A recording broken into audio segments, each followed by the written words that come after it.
रक्षा मंत्री राजनाथ सिंह शुक्रवार को एक कार्यक्रम में हिस्सा लेने के लिए वाराणसी दौरे पर पहुंचे। INS विक्रांत की लॉन्चिंग पर उन्होंने कहा कि भारत अब दुनिया का 7वां ऐसा देश है जो एयरक्राफ्ट कैरियर खुद से बना सकता है। अब तक मात्र 6 देश ही ऐसे कैरियर बना सकते थे। राजनाथ ने कहा कि यह PM मोदी के आत्मनिर्भर भारत की दिशा में एक बड़ी सफलता है। रक्षा क्षेत्र के साथ देश के इतिहास का आज एक गौरवशाली क्षण है। उत्तर प्रदेश की योगी आदित्यनाथ सरकार में मंत्री स्वतंत्र देव सिंह ने चंदौली में बाढ़ प्रभावित इलाकों का दौरा किया। उन्होंने दलित बस्ती में जाकर लोगों की समस्याएं सुनी, दलित परिवार के यहाँ भोजन भी किया। इस दौरान मीडिया से बातचीत करते हुए उन्होंने योगी सरकार की तमाम उपलब्धियां गिनाई और कहा कि योगी सरकार ने सबका साथ सबका विकास किया है। मोदी सरकार में दुनिया भर में देश का सम्मान बढ़ रहा है। मंत्री ने लोगों से कहा कि अपना पेट काटकर बच्चों को स्कूल भेजना जरूरी है। अंदर योगी जी के आने के बाद केवल एक ही विषय हमारा रहा है कि गरीब गांव, गरीब किसान, झुग्गी झोपड़ी का इंसान, आदिवासी, वनवासी, गिरवासी, बनटांगिया, मुसहर, थारू, ऐसे सभी लोगों का समग्र विकास कैसे हो। तो एक तरह का समग्र इनका विकास कैसे हो सकता है, चाहे हिंदू रहे चाहे मुसलमान। मान लो इसी मोहल्ले में, इसी शहर में 350 के ऊपर आवास मिला होगा, शहरों में इससे ज़्यादा आवास मिला होगा एक छोटे से गली में। अब इसमें 10 मुसलमान रहता है, 10 हिंदू रहता है, कौन रहता है ये नहीं देखा जाता, सबका साथ सबका विकास। तो मेरे सामने लक्ष्य है कि जो पिछड़ा हुआ 70 सालों से कांग्रेस, सपा, बसपा ने जिस प्रकार गुंडाई किया राज्य के अंदर, अब धीरे धीरे लोगों का विकास हो और अपने में आमूलचूल परिवर्तन है। जातिवाद, क्षेत्रवाद, व्यक्तिवाद, परिवार, वंशवाद से ऊपर उठकर एक राष्ट्रवाद के लोग दिशा में बढ़ें। अखिल भारतीय संत समिति के जनसंख्या नियंत्रण कानून वाली PIL को सुप्रीम कोर्ट ने स्वीकार कर लिया है। जनसंख्या नियंत्रण कानून को लेकर अखिल भारतीय संत समिति के राष्ट्रीय महामंत्री स्वामी जितेंद्रानंद सरस्वती ने PIL दाखिल की थी। इस संबंध में सुप्रीम कोर्ट ने गृह मंत्रालय, कानून मंत्रालय और महिला और बाल विकास मंत्रालय को नोटिस जारी किया है। इस याचिका पर अगले महीने सुनवाई होगी।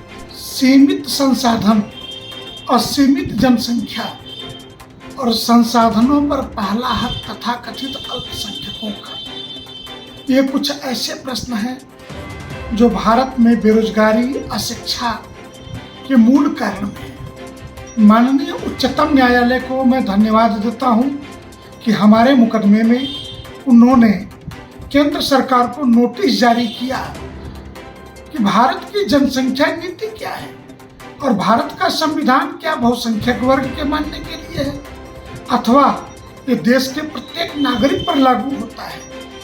तो जनसंख्या नीति और जनसंख्या के लिए कठोर कानून आज समय की आवश्यकता है। इसके बगैर मुझे नहीं लगता कि यह देश विकास कर सकेगा और इस पर नोटिस देने के लिए मैं माननीय उच्चतम न्यायालय को हार्दिक धन्यवाद देता हूँ। भारतीय जनता पार्टी की उत्तर प्रदेश इकाई की कमान मिलने के बाद भूपेंद्र चौधरी शुक्रवार को PM मोदी के संसदीय क्षेत्र वाराणसी पहुंचे। उन्होंने यहां काशी विश्वनाथ धाम में दर्शन पूजन किया। यूपी सरकार की ओर से मदरसों के सर्वे पर चौधरी बोले कि जिन लोगों ने गलत काम किए हैं, अराजकता फैलाई है, उनकी जांच होनी चाहिए। गलत कामों को संरक्षण नहीं देना चाहिए। ओवैसी के छोटा NRC के बयान पर उन्होंने कहा कि ऐसा कुछ नहीं है। देश के सभी 135 करोड़ लोगों के लिए काम हो रहा है। मोदी और योगी के नेतृत्व में सभी लोग सुरक्षित हैं।